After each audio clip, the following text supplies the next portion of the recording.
Good morning, everyone. Um, Today I'm going to read the passage for Thursday morning, the feeding of the 5,000. It's taken from John chapter 6, beginning at the first verse.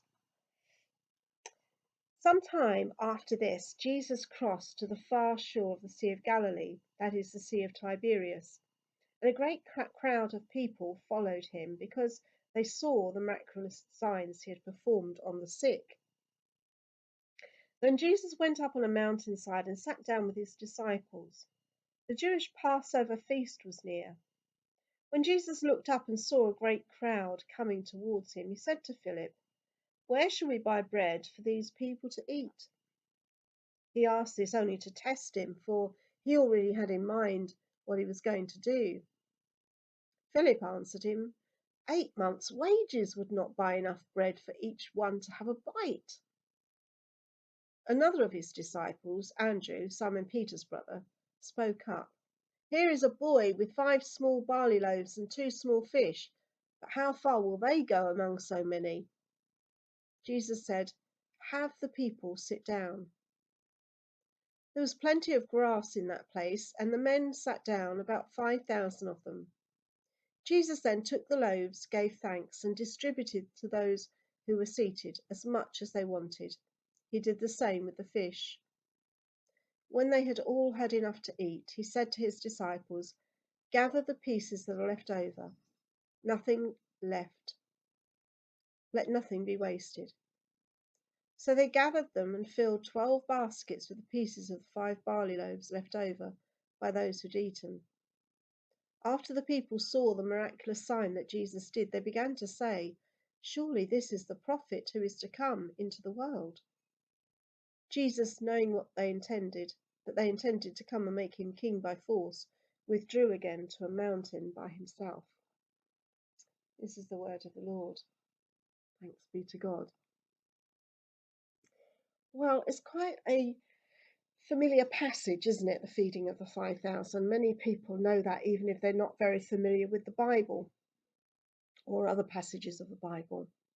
And there are many kind of sermons to be preached on it, many themes you could take from that passage. We could easily build a case for saying that you need to meet people's physical needs before they'll listen to what you have to say. We could talk about the boy who gave his packed lunch and how we also need to make our gifts available for God to use.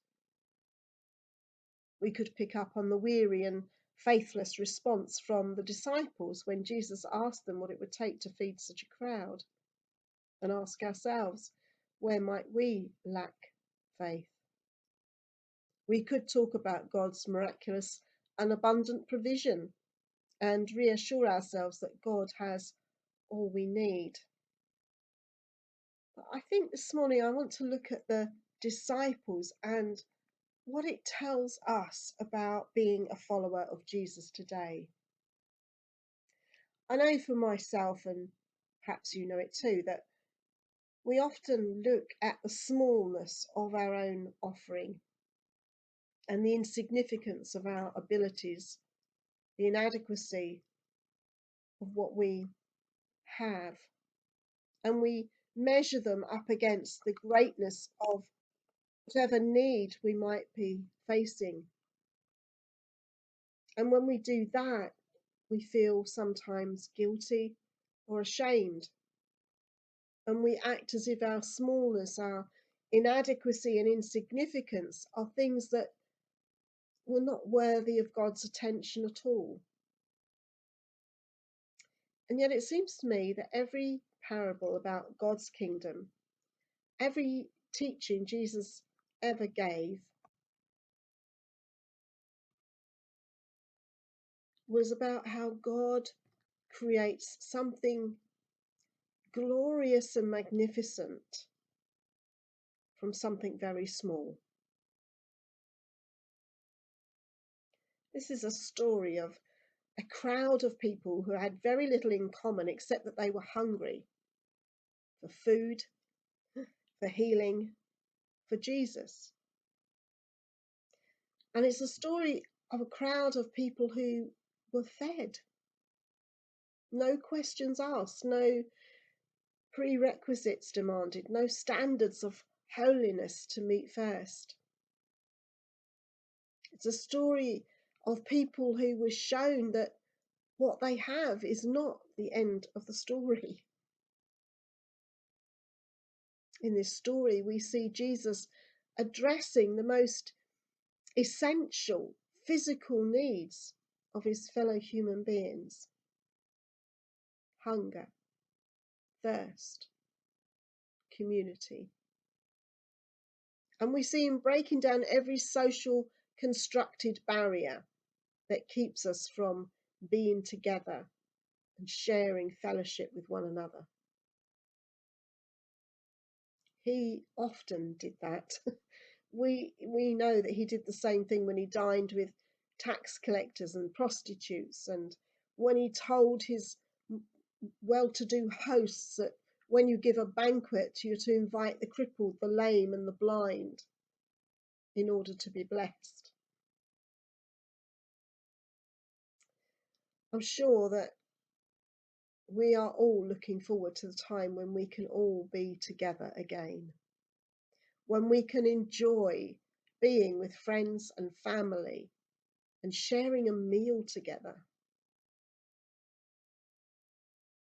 And I'm sure we're also, some of us, looking forward to being able to meet together again in church for worship, and especially looking forward to the time when we can fully participate in Holy Communion and sing our little hearts out in worship and enjoy fellowship with one another again over a cup of tea or coffee.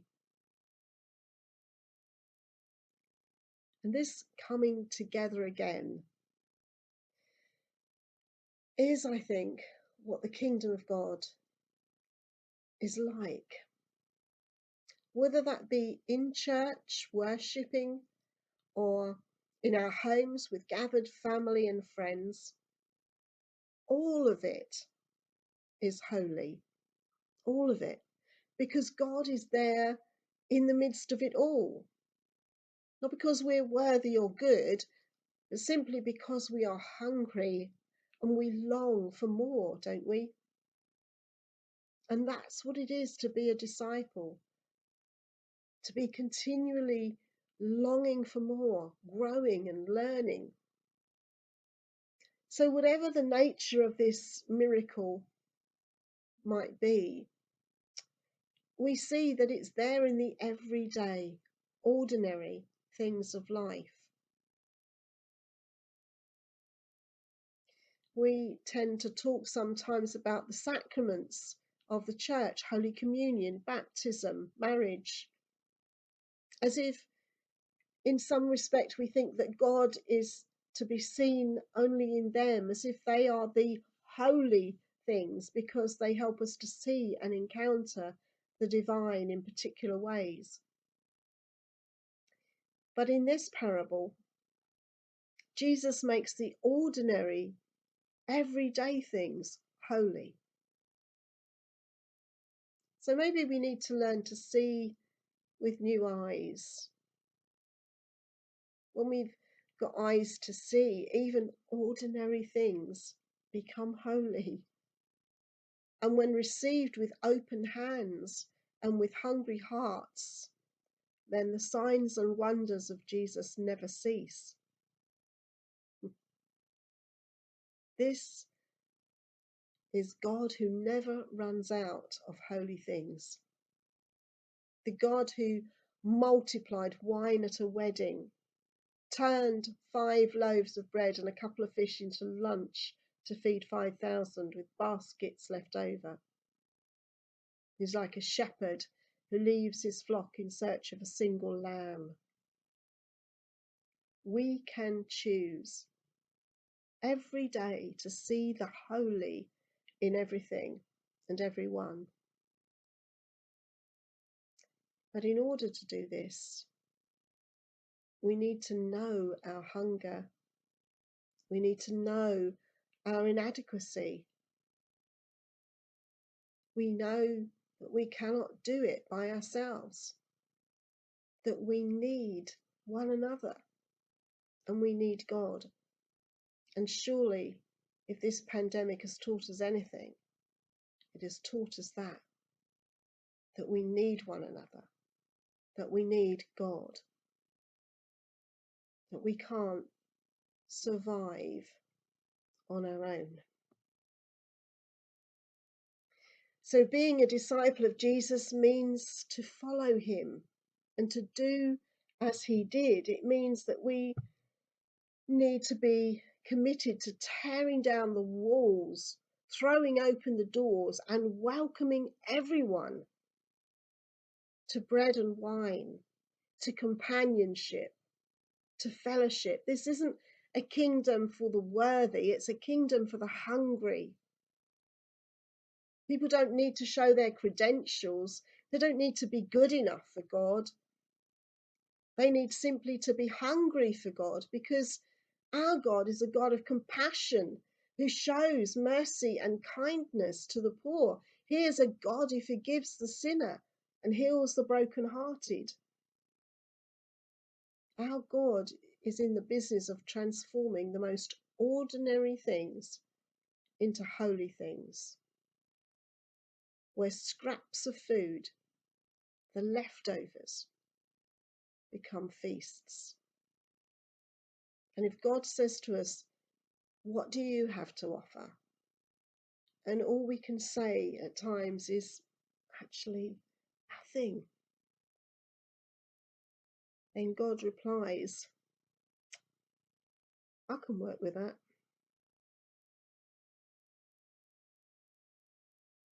God bless. I'll speak to you again soon. Bye for now.